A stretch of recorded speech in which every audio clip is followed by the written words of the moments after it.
Imagine securing a $1.4 million government contract as a solo entrepreneur. Sounds impossible, right? Well, my client did exactly that without a huge team, fancy connections, or even years of government experience. Now, if you've ever felt like government contracts are way too complex, I'm here to show you that the right strategy can change everything. In this video, I'm breaking down the exact steps you need to take to win your first or your next government contract, plus the biggest mistakes to avoid. Now, you're going to want to stick around because I'll share the secret strategy my clients use to get the contracts before they even advertise. Now, the first step is to get the basics right. So before you win, or before you even think about winning and bidding, you need to be in the system. SAM.gov, SAM.gov, your golden ticket to the game. Now think about government contracting kind of like a passport. Now without it, you're not even allowed in the country. That's what SAM.gov is. It's your passport to the government business. But here's the kicker. Most businesses register wrong, and that delays everything. I had a client who spent 6 months trying to bid on contracts, only to find out their registration wasn't complete because they missed one teeny tiny thing. Can you imagine? Their addresses weren't matching all across the registration. Now, one fix, and they were able to bid on 6-figure contracts within weeks. Now, the next thing you're going to need is your NAICS codes, the government's language, okay? So ever tried ordering lunch or food in a foreign country without speaking the language? Oof, my goodness. That's what happens if you don't have the right NAICS codes. Your business could be the perfect fit for a contract, but if the code doesn't match, you'll never see it. Now, here's a pro tip. You can actually have multiple NAICS codes, so you don't have to limit yourself. I'll drop a link in the description so that you can find your codes for your specific industry. Now, step number 2 is finding the right opportunities. Don't make this $500,000 mistake. The biggest mistake I see people make is chasing every single contract instead of the right ones. SAM.gov, GovQuinn, local listings, they're everywhere. And one business owner wasted months bidding on contracts they weren't qualified for. Have you heard this before? Hoping they would stick or something would work. Meanwhile, another small marketing agency landed a $500,000 contract in 60 days because they knew exactly where to look. The lesson here is you need a sniper strategy, not a shotgun approach. Now, the last thing I'm going to share with you is sources sought, the hidden gold mine here.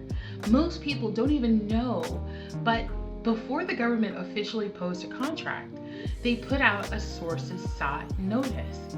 Now, it's kind of like, hey, we might need these services, so who's out there that could supply it? And if someone responds, you can actually influence how the contract is written. One of my clients responded to a sources sought notice for IT consulting. And instead of just saying, yes, we can do this, they asked smart questions and positioned themselves as the best option. When the contract was officially posted, the requirements were practically tailored to their business. Isn't that cool? They won a $750,000 contract without competing against 20+ bidders. So awesome. Now, step number 3 is winning and standing out. Now, the 3 things that make or break your bid is 1, pricing smartly. Why the cheapest doesn't win? Well, one of my clients lost a contract by $50, not because they were too expensive, but because their pricing looked too good to be true. The government doesn't always pick the lowest bid. They actually pick the one that makes the most sense for that specific contract. Number 2 is your capability statement. Your government resume, okay? So your capability statement should instantly prove you're the best choice. But most businesses get this wrong.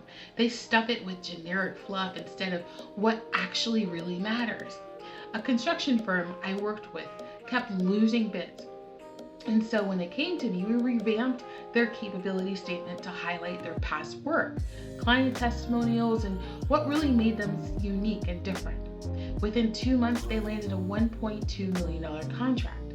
Now, number 3 is building relationships. The unspoken secret would be to hire someone just because they submitted a resume, no? No, you'd probably want to meet them first, right? Well, government contracting is the same, especially government contracting officers are just regular people like us. And they remember businesses that reach out and ask smart questions. I had a client who cold called a contracting officer just to clarify a project scope.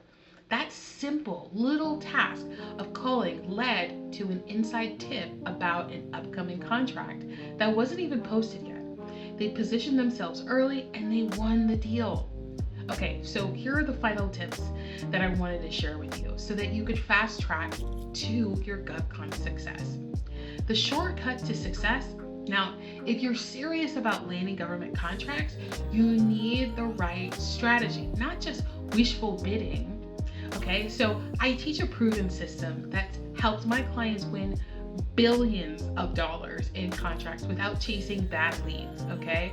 If you want to learn how to structure your offer's price correctly and start winning 6-figure contracts, join my free training 𝐵𝐸𝐶on Millions Masterclass. Now I'm going to put the link down below for you to register for free.